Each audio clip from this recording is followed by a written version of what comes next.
In this question, a small boat is traveling downstream with a velocity 5 meter per second relative to river flowing with speed 7 by 3 meter per second. तो इसमें velocity of boat with respect to river is given as 5 meter per second और velocity of river is given as 7 by 3 meter per second.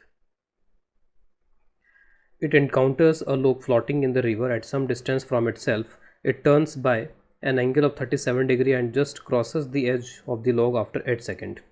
Find time taken by boat to just cross the edge of log if log is kept fixed. तो इसमें पहला case यहाँ पे ये दिया हुआ है कि जो लॉग है वो फ्लोट कर रहा है. तो फ्लोट करने का मतलब है कि रिवर की वेलोसिटी के साथ साथ ये भी चल रहा होगा. रिवर जैसे इस डायरेक्शन में रिवर फ्लो कर रही है यहाँ पे, तो रिवर के साथ साथ ये भी रिवर की वेलोसिटी से मूव कर रहा होगा यहाँ पे लॉग. ये बोट है जो कि डाउन स्ट्रीम मूव कर रही है. डाउन स्ट्रीम का मतलब है कि रिवर के फ्लो के डायरेक्शन में ये बोट यहाँ मूव कर रही है. और अब इस बोट को यहाँ पर ये लॉग दिखाई देता है और लॉग दिखाई देता है तो अपना डायरेक्शन यहाँ पर चेंज कर लेता है.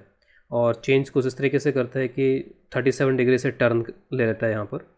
इस क्वेश्चन को मैं यहाँ पर सॉल्व कर रहा हूँ with respect to log. Log को मैं यहाँ पर रेस्ट पे रखते हुए सॉल्व कर रहा हूँ विद रिस्पेक्ट टू लॉग. अगर मैं with respect to log solve करूँगा तो एक तरीके से लॉग भी किससे चल रहा था, रिवर की वेलोसिटी से ही चल रहा था.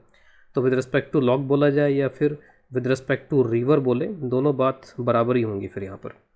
तो इसका मतलब है कि फिर ये रेस्ट पे आ जाएगा और इसके वेलोसिटी को फिर यहाँ से हटा दिया जाए. अब कोई वेलोसिटी नहीं है. रिवर को हमने रुकाव मान लिया और जो लॉग है उसको भी हमने रुकाव मान लिया जो कि रिवर के वेलोसिटी से आगे मूव कर रहा था. अब इसके पास भी जो वेलोसिटी होगी वो सिर्फ कौन सी होगी यहाँ पर, तो ओनली VBR. क्योंकि अगर आप बोट की वेलोसिटी निकालते हो तो बोट की वेलोसिटी कैसे आती है, बोट की velocity with respect to river. अगर रिवर रुकी हुई है तब कितनी वेलोसिटी है प्लस रिवर का कंट्रीब्यूशन, दोनों को वेक्टरली ऐड कर देते हैं. तो मैं अगर रिवर के रिस्पेक्ट में कर रहा हूँ, लॉग के रिस्पेक्ट में कर रहा हूँ, तो फिर ये कंपोनेंट चला गया और सिर्फ यही बचेगा यहाँ पर. और ये कुछ ऐसा होना चाहिए, जो भी डायरेक्शन यहाँ पे मेंशन किया गया है वो direction velocity of boat with respect to river का यहाँ मेंशन किया गया. 37 डिग्री पे टर्न लेता है यहाँ पर ये. तो जो भी यहाँ पर ये VBR है ये कुछ ऐसा होना चाहिए. It should be like this, जो कि 5 मीटर पर सेकेंड दिया गया. ये कुछ इस तरीके से होना चाहिए. और कितने एंगल पे यहाँ पर ये टर्न ले चुका है, 37 डिग्री एंगल पर यहाँ पर ये टर्न हो गया इसका. तो अब हमें यहाँ पर ये दिया हुआ है कि इसको 8 सेकेंड्स लगते हैं. तो अगर 8 सेकेंड्स लगते हैं तो इसका मतलब यहाँ से लेकर के यहाँ तक, इस कॉर्नर तक का जो डिस्टेंस है ये P, और अगर यहाँ पर ये Q है तो जो P से Q का डिस्टेंस है फिर वो हो जाएगा आपका 5 × 8. इस डायरेक्शन में वेलोसिटी कितनी है 5, इस डायरेक्शन में डिस्प्लेसमेंट कितना है 8, दोनों का मल्टीप्लाई किया तो ये गैप आ गया 40 मीटर.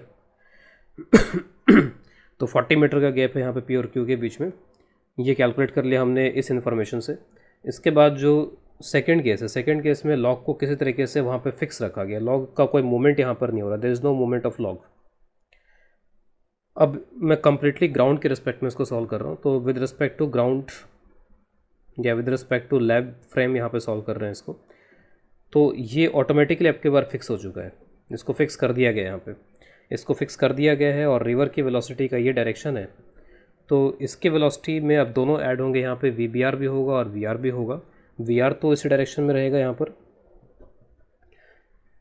अब इसको VBR का डायरेक्शन कुछ ऐसा सेलेक्ट करना चाहिए, यानी कि जो बोट की वेलोसिटी है रिवर के रिस्पेक्ट में वो कुछ ऐसे डायरेक्शन में होनी चाहिए जिससे कि इसकी जो नेट वेलोसिटी है, क्योंकि अल्टीमेटली इसको इस पॉइंट को जस्ट क्रॉस करके निकल जाना है, जस्ट क्रॉस करना है यहाँ पे.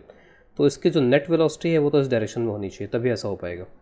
तो VB का मतलब velocity of boat, net velocity of boat इस डायरेक्शन में होनी चाहिए. तो ये जो वेलोसिटी है वो VR और VBR का रिजल्टेंट होता है. तो जो VBR है वो फिर कुछ इस तरीके का होना चाहिए. It should be something like this. ये एंगल तो वही रहेगा जो प्रीवियस ज्योमेट्री के हिसाब से आप देख सकते हो कि अगर दिस और दिस इस तरह की ज्योमेट्री अगर बन रही है तो उससे एंगल अगर 37 डिग्री बन रहा है तो ज्योमेट्रिकली अभी भी ये एंगल 37 डिग्री ही रहेगा यहाँ पर. अगर मैं इसको इस पॉइंट से मिला देता हूँ और इस ट्राइंगल को देखता हूँ, इसका मुझे पता नहीं कि VBR अब किस डायरेक्शन में रहना चाहिए. तो मैं इस एंगल को थीटा अज्यूम कर लेता हूँ. Let's say this angle is theta. तो मैं इस एंगल को थीटा अज्यूम कर लिया. और कंसेप्ट यही है कि जो ये वेलोसिटी है बोट की वो इस डायरेक्शन में होनी चाहिए यहाँ पर, यानी कि P से Q के अलोंग होनी चाहिए. P से Q के अलोंग यहाँ पर ये बोट की नेट वेलोसिटी होनी चाहिए.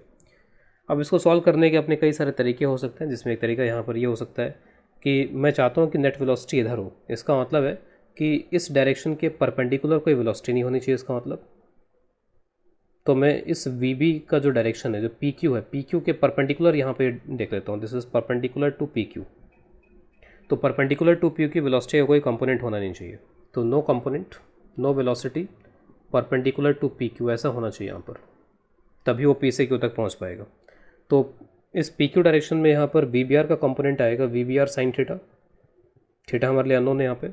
और इस वी आर का अलॉन्ग में कंपोनेंट कॉस 37 से आएगा, और परपेंडिकुलर में जो कंपोनेंट आएगा वो हो जाएगा V R V R sine 37।